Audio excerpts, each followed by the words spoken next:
We're gonna kill the Wattle Gobbler for the second time. Poison glands to the marination vat. Hit that button to marinate the out of that meal. Tori is my favorite character because, I mean, why wouldn't he be somebody's favorite meal? The meal's almost ready. Let's get cooking. Start the conveyor of cookery.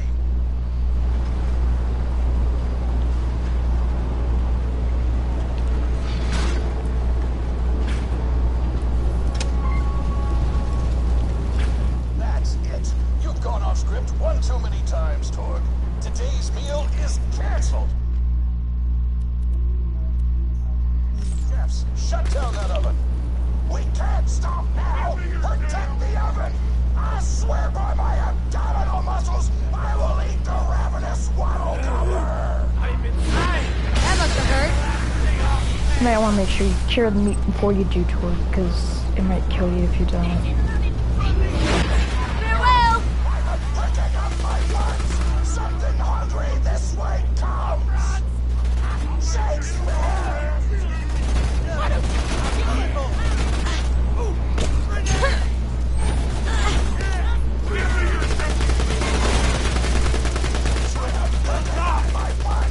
Clear me, bitches! Shakespeare!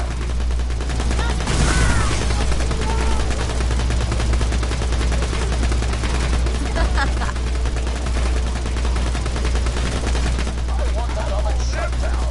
I want the vault on it dead. And I want Mr. Torrance head on a plate. No! You gotta start the oven back up.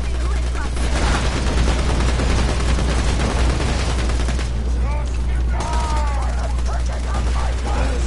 Something hungry this way comes. Shakespeare! I love my powers! That was awesome! I didn't one-shot it. Food's done! Go get it!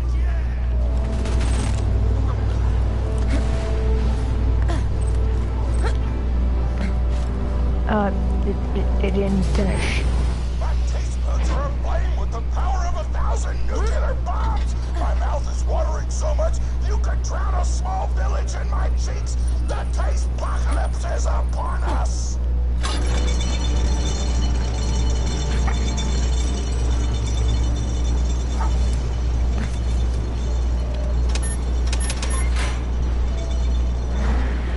You know why we made the Gobbler invincible, Torg? So you could kill him. After dozens of failed attempts by other contestants, you were supposed to finally kill it on camera while wielding our most expensive guns. You would have looked like a hero. Why be a hero When you get can't eat one. You are the dumbest person in the world. I paid several other contestants to kill you if the Gobbler can, Vault Hunter. You and Torg will pay for your idiocy.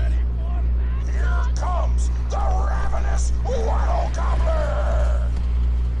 We've replaced this creature's normal food with poison! Let's see if he notices. He took the bait. Now just don't die until the poison takes effect. He is actually invincible. Wattle Gobbler!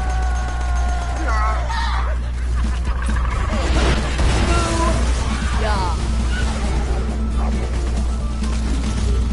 They told me to bring a family. Idiotic bitch! Don't shut the Gobbler! Shut the poison! Clear me, bitches! Poison's working! It's working! The Gobbler is killable! Let the taste apocalypse begin!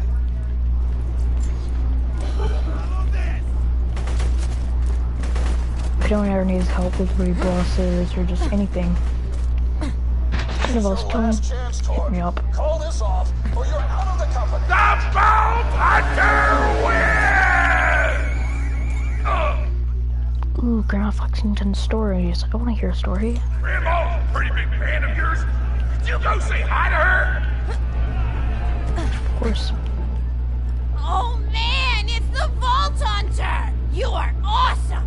Didn't you fight Terramorphous? I fought a big creature like that once. He was a big whale squid with 100 tentacles. You ever thought anything with tentacles? That was the destroyer, right? Terramorphous had tentacles. How silly of me. Now, where was I? I am so sorry. That's okay. Alright, the whale creature. His name was Wattle the Apocalypse. I call him Apocalypse for short. And he attacked my hometown of Tsunami's Edge when I was but a little girl. You ever been to Tsunami's Edge? No. Great town, nice beaches, great food, and the cost of living is just so low. Even being a single grandmother and working part-time in a scat meat processing factory, sucks. I was still able to provide for little Mr. Torg. We may not have been able to afford the finer things in life, like food, but we got by. After all, Mr. Torg and I didn't have anything but one another after that horrible gas leak blew up the lithium mine, killing my son and his lovely wife. I'm so From sorry. that day onward, my little Mr. Torg vowed to conquer explosions themselves in an effort to avenge his fallen parents. And ah man, I forgot what I was talking about. Where was? Oh right, the blowhole, the apocalypse. So anyway, I was wrestling blowhole to the ground, and I have my bicep curled around his blueberry throat. Blueberry? Sorry, I meant to say blubbery. I've got blueberries on the brain, I guess. I grow them in my backyard. Mr. Torg helped me plant them. Thanks again for that, grandson. I love you, Grandma. Anyway, I have my bicep around his blubbery throat, and Mr. Torg starts crying because he really likes whale squids, and he doesn't want to see me hurt one. They are the princes of the ocean. So I let the whale go after giving it a punch in the eyeball so he'll remember me, and it swam away into the ocean. And then I had Mr. Torg drive me to the ice cream parlor. He got me Rocky Road, because Rocky Road's my favorite. I'm extremely partial to the way the marshmallows act like little landmines of flavor amidst the battleground of chocolate. What's your favorite flavor of ice cream? Is it pistachio? I bet it's Oh, that reminds me! You'll never guess who I saw today. Pistachio the Amazing! He's a magician who studied under Crazy Earl, so he's got that weird mustache, you know. Crazy But I saw Earl. him make a rack hive disappear. A whole rack hive! I said to Mr. Torg, Mr. Torg, wasn't that amazing? And he said, yes, it was, Grandma. Didn't you say that high five? You remember saying that? I remember, Grandma. And we stood in line afterward and got his autograph, and I thought I had it somewhere around here, but it's probably in the attic. I really ought to go up there and clean it out one of these days. I have so many little keepsakes up there. You're paying attention, right? Yep. Hey, what's my favorite flavor of Rocky ice Road. cream? Oh, so you are listening. How wonderful. You're an even better listener than my old pet rack, Beasto. Beasto was such a sweetie. You ever had a pet rack? If you No. can tame them, they are the sweetest pet you'll ever have. He used to just sit on my shoulder and bite chunks of flesh out of my neck to pass the time. I still remember the way he used to tweet. He went, tweet, tweet. It was so cute. I had a conversation with him once. I said, Mr. Beasto. He liked being called Mr. Beasto. It made him feel like an aristocrat. I said, Mr. Beasto, you're looking very cute today. And he said, oh, thank you. That's so nice. And he tweeted in a way that made me know that's how he felt.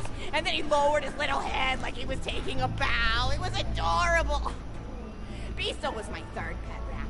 First I had Woody. He got hit by a train. Then I had Anita. She got shot up trying to take vengeance on the train that killed Woody. And then I found Beasto making little poops on the windmill outside our house. After Mr. Torg and I wrestled her to the ground, I did a flying pile driver off near my tower tree. Got him straight in the spine and brought him down. We brought him in and fed him some skag steaks until he decided he loved us. I still miss Beasto sometimes. He just died of old age. Rack don't live much longer than a few years, but I treasured the time we had together. Poor Mr. Torg. When Beasto died, he cried for a week. The kids made fun of him at school, but I told him not to pay them any mind. Being in touch with your emotions is not a character flaw. That's right, high five. Is something wrong? You look confused, Vault Hunter. Oh, you probably haven't heard anyone call Mr. Torg High Five before. His name is The world Mr. may Torg know High him as Five. Mr. Torg, but the Flexingtons always refer to him using his middle name. It's a Flexington. His name is family Mr. Torg High tradition. Five Use Flexington. Your grandfather or grandmother's name as your own middle name. And my husband, High Five Flexington, God rest his soul, the best grandfather Mr. Torg could have asked for before he passed. He taught Mr. Torg dang near everything he knew about firearms. Without High Five's teachings, I don't think the Torg Corporation would exist at all. Gosh, I still remember the first gun Mr. Torg tried to make after his parents died. A Jacobs shotgun with a stick of dynamite attached to the barrel. Torg nearly blew his face off, but he got up, dusted his mustache off, and swore that by the time he reached the age of 11, he would make a gun that fired explosions without killing the operator. And by golly, he did! Ha! It took a couple of dozen prototypes before he got the right combination of gun parts and explosives right. But once he did, woo-wee! Ha! I'll never forget the plume of smoke that used to be my neighbor's homestead. They were jerks, though, so it's okay. Gosh, I've been talking your ear off for some time, haven't I? It's so kind of you to listen for this long. I've taken up too much of your time already. Please don't feel like you have to stick around any longer. As a matter of fact, take this for giving this old woman some company. Oh, I can't take it.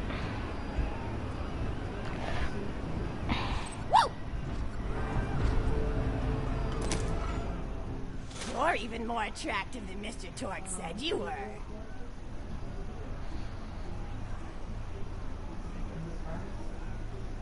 I'll do that later.